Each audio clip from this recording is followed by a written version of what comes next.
Les transferts officiels du vendredi 22 mai, c'est parti. On commence tout d'abord avec Pep Guardiola parce que c'est officiel. Manchester City vient d'annoncer le départ de Pep Guardiola après plus de 10 ans passés du côté de ce club de City. Donc Pep Guardiola vient d'annoncer, nous avons travaillé, nous avons souffert, nous nous sommes battus et nous avons fait les choses à notre manière. Alors que mon temps touche à sa fin, soyez heureux. Mesdames et messieurs, merci de m'avoir fait confiance, merci de m'avoir poussé, merci de m'avoir aimé.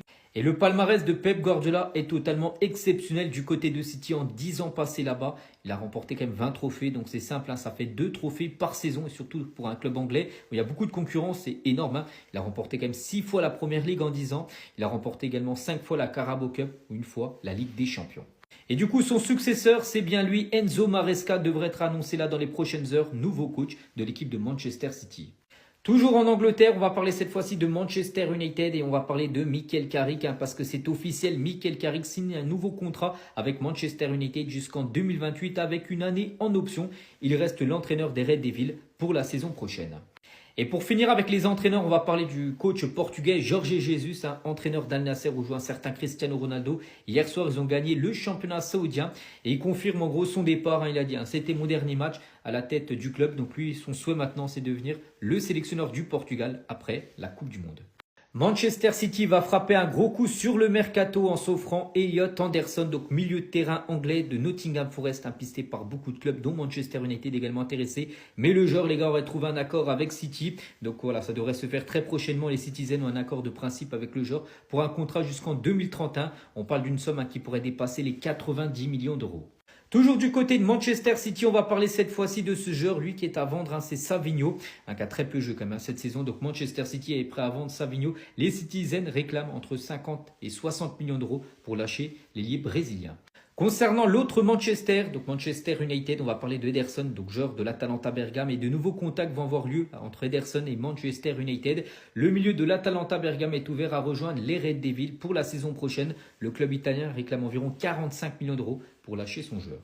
Et on finit aujourd'hui avec Bernardo Silva qui va quitter Manchester City. On sait que c'est officiel depuis un certain temps. Donc lui veut jouer maintenant pour l'Atlético Madrid. Donc il a été proposé au Real. Le Real a dit qu'ils n'étaient pas intéressés. Du côté du Barça, il y a trop de milieux de terrain. Et du coup, lui qui souhaite vraiment jouer en Espagne, pourrait signer à l'Atlético.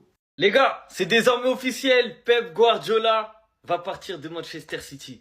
Il vient de sortir une vidéo de 3 minutes 30 où il fait ses adieux. Et franchement, moi, ça me fait mal. Ça me fait mal. Les gars, faut savoir, moi, Pep Guardiola, pour moi, c'est le meilleur coach all time, déjà, de 1.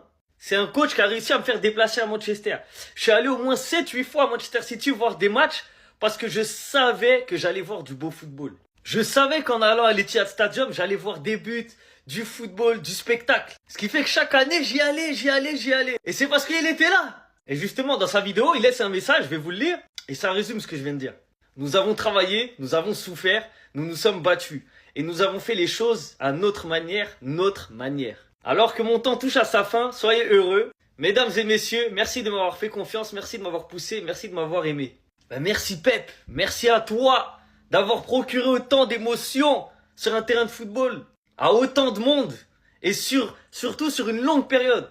Merci à toi d'avoir mis le beau football en avant. Merci à toi d'avoir changé la Première Ligue. C'était un championnat de rugbyman. C'est devenu un vrai championnat de football. Merci à toi pour tous les enfants que tu laisses dans le football. Le nombre de coachs qui se sont inspirés par Guardiola ou qui ont été formés par lui ou qu'il a entraîné et qui aujourd'hui sont coach. C'est énorme. Je sais pas si vous vous rendez compte. Il a fait 10 ans à City. Là, ça va faire un vide en fait, c'est bizarre. La Première Ligue sans Guardiola, c'est bizarre. City sans Guardiola, c'est bizarre. Après, comme on dit, toutes les bonnes choses ont une fin. Fallait bien que ça s'arrête un jour, et ce jour-là, c'est là, c'est maintenant. On sait pas ce qu'il fera à l'avenir, j'espère qu'il va retravailler dans le football, parce que le football, ça va avec Guardiola et ses idées de jeu. En tout cas, voilà, City, il a tout apporté. 4 Premières Ligues d'affilée, Ligue des Champions, bref. Voilà, merci Pep, merci Guardiola, le meilleur coach de tous les temps. Et on espère qu'on le reverra rapidement sur un banc. Ah ça y est les gars, c'est fini. Cette fois-ci c'est pas un joueur mais c'est un entraîneur. Et qui d'autre que Pep Guardiola, la légende de Manchester City, si ce n'est la plus grande légende de City. Ça va faire tellement bizarre de voir City sans Guardiola, regardez ce qu'il a déclaré en plus. Pep Guardiola a besoin d'une longue pause c'est repos, pas de projet d'entraîner pendant un moment, sinon je serai ici à Manchester.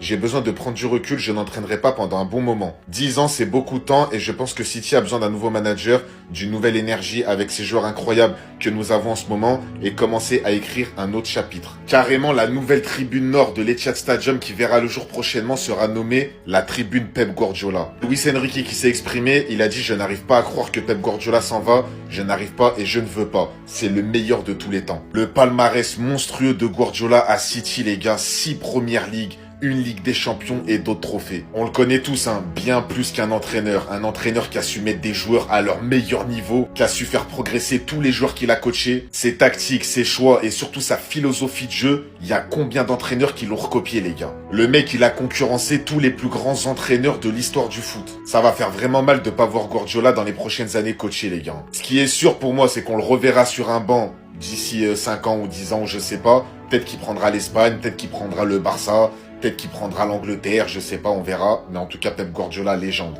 Déclaration de Wayne Rooney, ancienne légende de Manchester United sur Lionel Messi. On le savait depuis longtemps qu'il kiffait Léo Messi, mais franchement, le respect qu'il a envers le GOAT du football, c'est trop beau. Le joueur qui me fait allumer la télé, Messi. Et ça, il le dit en 2026. Hein.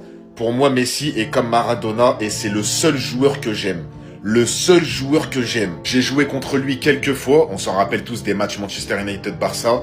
Et pour moi, c'est le meilleur. Même maintenant qu'il vieillit, c'est le seul que je regarde jouer et qui me fait sourire. Est-ce que vous vous rendez compte des déclarations en 2026 d'une ancienne légende? Donc là, en 2026, alors qu'il y a des Lamine Yamal, des Ryan Cherki, Kylian Mbappé, Haaland, Vinicius, je sais pas, moi, il y en a plein, Olysée. Non, lui, il allume encore sa télé pour Lionel Messi, les gars. Et le pire, c'est que Wayne Rooney, il a jamais joué avec Lionel Messi. Il a toujours joué contre lui. Et en plus, la plupart du temps, il a perdu contre Messi. Si je me trompe pas, il a perdu 2 fois en finale contre Messi. 2009, Barça United.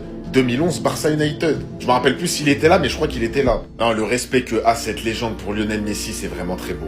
Trent Alexander-Arnold n'ira pas à la Coupe du Monde, ça peut en choquer, mais moi le choix je peux le comprendre les gars. Je suis désolé, Trent offensivement il est incroyable, mais défensivement il se fait beaucoup trop bosser. Et même si la liste de Tuchel elle peut choquer, moi ses arguments je les entends. Il a dit, ce n'est pas nécessairement les meilleurs joueurs ou talents, c'est la meilleure équipe. Je peux garantir que nous avons 26 joueurs qui sont engagés dans l'esprit d'équipe et dans le fait de ne pas être égoïste. Après attention les gars, il y a des choix qu'il a fait, moi-même je trouve ça douteux, je me pose beaucoup de questions. Mais c'est des choix forts. Maintenant, c'est l'avenir qui va lui donner tort ou raison. Mais ce qui est indéniable, c'est qu'il se calque sur la meilleure équipe du monde. Il veut des mecs prêts à charbonner et à tout donner pour l'équipe. C'est d'ailleurs pour ça, je pense qu'il a pris Bellingham, qui lui est un joueur combatif qui se la donne, et pas Trent. Moi, les gars, ça me semble logique. C'est dommage pour Trent, mais il faut revoir ton attitude sur le terrain. Le football a changé. Maintenant, il faut des mecs qui ont la dalle. Ça même, c'est une très bonne chose pour nous l'année prochaine au Real Madrid. Il va arrêter son air nonchalant, désintéressé. Il va se mettre au charbon parce qu'il va comprendre que le football, encore une fois, il a changé. Demande des mecs qui vont à la castagne, qui répètent les efforts, qui sont capables d'apporter offensivement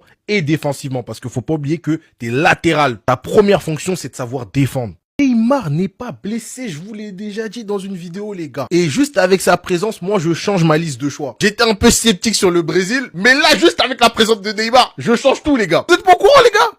Vous connaissez pas Gambi? Gambi, c'est une application totalement gratuite qui teste tes connaissances footballistiques. Et si t'es boosté, tu peux acquérir des pièces et ces pièces-là, tu peux les convertir en argent. Actuellement, pour la Coupe du Monde, ils sont en pétard. Ils ont sorti toute une liste de tous les matchs de la Coupe du Monde. Si t'es boosté, t'arrives à trouver tous les matchs, tu peux remporter 500 000 balles. C'est pour ça qu'en début de vidéo, je vous ai dit, le retour de Neymar, je suis allé changer ma liste. Je suis allé changer en balles. Bien sûr, moi, je vise le perfect. Mais si t'as pas le perfect, il y a plus de 10 000 € de cadeaux à gagner. Allez tenter votre chance. Monsieur Tourelle, Sœur Tourelle, voilà, les cojones grosses comme le monde. Moi, c'est les coachs comme ça que j'aime. La liste de l'Angleterre vient d'être dévoilée, il y a un tas d'absents.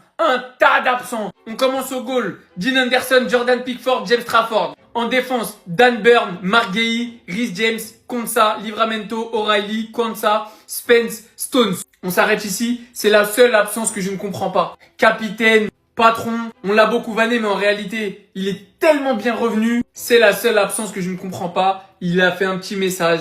Il était triste et je le comprends. Mais alors derrière, au milieu de terrain, Henderson, Bellingham, Eze, Henderson, Mainu, Rice, Morgan Rogers. Et en attaque, Gordon, Kane, Madueke, Rashford, le Sancho, Saka, Tony et Watkins. Il a pas pris Palmer parce qu'il sait que son top 10 au Ballon d'Or c'est du vol. Il a pas pris Foden également.